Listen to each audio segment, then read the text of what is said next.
Hello everyone, I'm Zhiyaogang. We're going to start the hands-on session. We've already opened our editor. Okay, we'll explain these three projects later.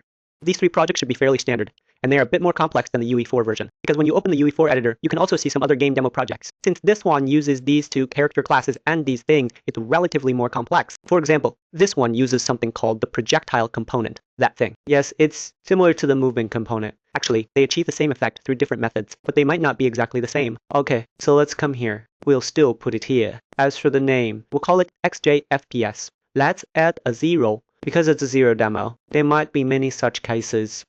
Okay, so we'll keep it like this. And because we are creating a C++ project, then here, it will open our editor at the same time. Windows C++.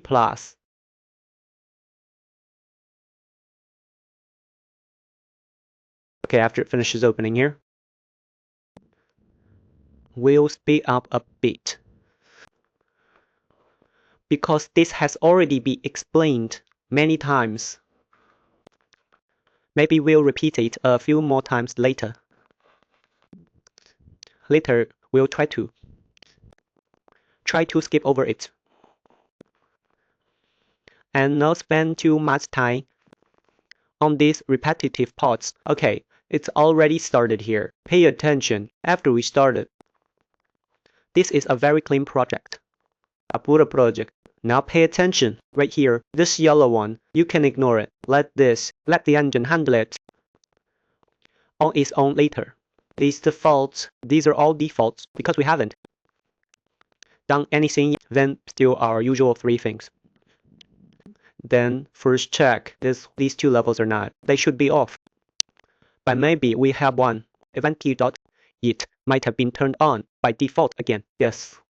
Turn it off. Then let's first create a map. We'll name it maps here. Then we'll name it FPS maps. No, let's use this map for the level. We won't use the World Partition one. It might cause some potential issues. Okay, so with FPS here, everything should be fine. You can see these don't have a game mode, but here, if we have a default collision generated, that's it. You see, pay attention to this. You see here, it will generate some debug information and some game mode. It will generate so much information. Then we ignore it. We come back. Okay, after we come back here, we start creating our C++ class. It's quite simple. We do it this way. Then pay attention to the details here. I've emphasized this many times. If you use game mode, then always use GameModeBase. You need to keep them matching. Don't use them mismatched. Yes, so we usually just use GameModeBase. We call it FPS, XGFPS. Our naming here is a bit different. Okay, then we'll just put it under here because we don't plan to write too much in this project. Let's click create. Usually it's already created. Then we need to wait a bit for the editor here. We'll ignore this. Actually, the game mode class is very important. Very important. It has many methods. That is, if you want to create a situation where the player can spawn a default character, you need to override many methods in the game mode. We can't click into it here, right? Because it might need to analyze something here. Next, we need to override the start play method.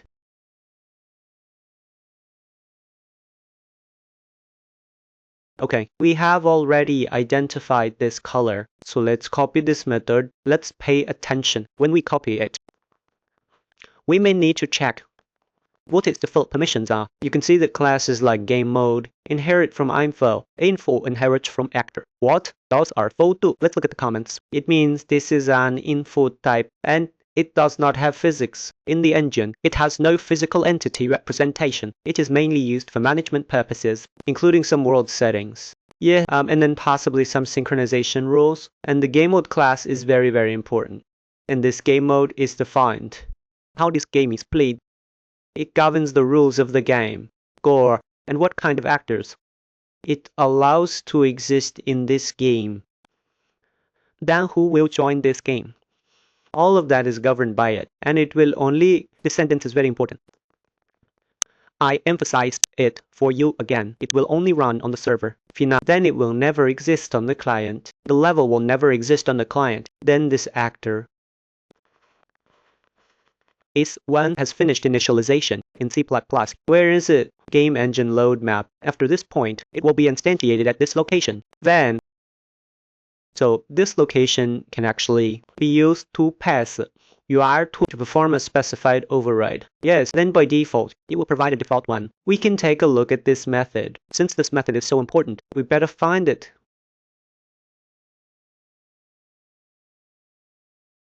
This is because I have local project search enabled. So of course it's not there. Let's switch to a global search. In this case, we can directly search for the previous similar term. Oh, here we have a game engine. We can see the support here is a bit more complex. We'll just briefly go over it. It inherits from Unreal. Here you can take a look at the hierarchy diagram. Our editor actually also has an engine. And here, there is a game instance. We will use it like this.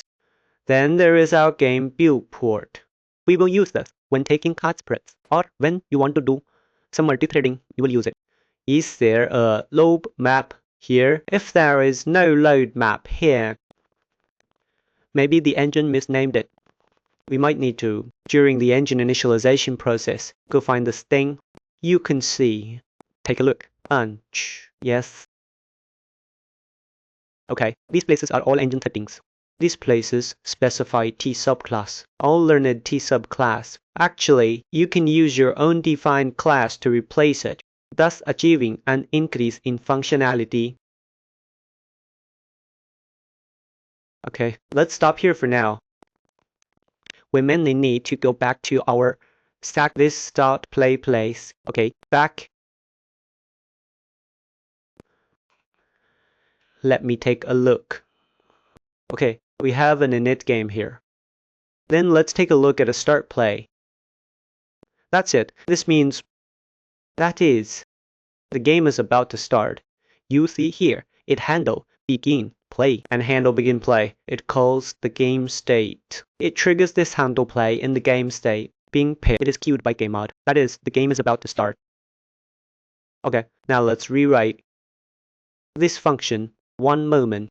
We are observing is level too much. It should be a public level. Then we are also at the public level. Just override it. Here, we set it to public.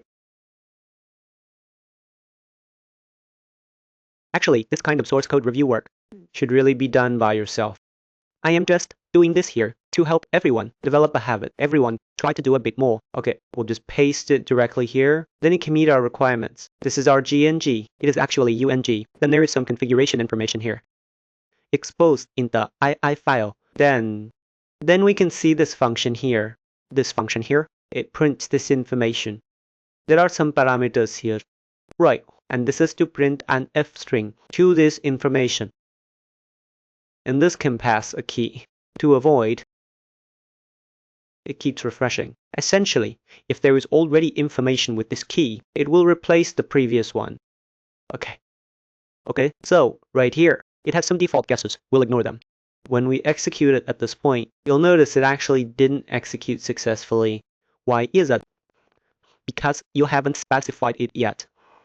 Actually, a lot of the time after we finish writing something, you must think clearly. Once you've written this thing, how does it get embedded into your game? How to UEC. What is its life cycle like? We haven't specified odd map yet, so let's specify it again here. Right here. So we can do it here. Let's specify it. Okay, right. We can specify it. Now let's observe. Hey, it appears here, but doing it this way is not enough. We need to add a cut preps of it here. Let's put it here. B. And then, for me personally, I like to create a file like this called game farm because we have some game framework elements. We put them together since they appear as a set. That is to say, these things actually appear as a step. We haven't defined them yet.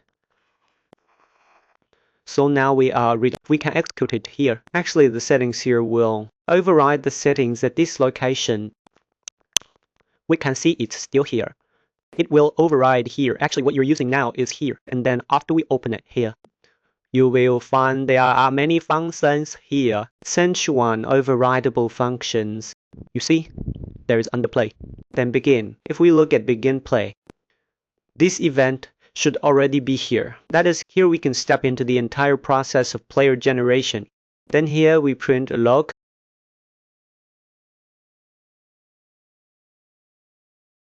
I am blueprint. Okay.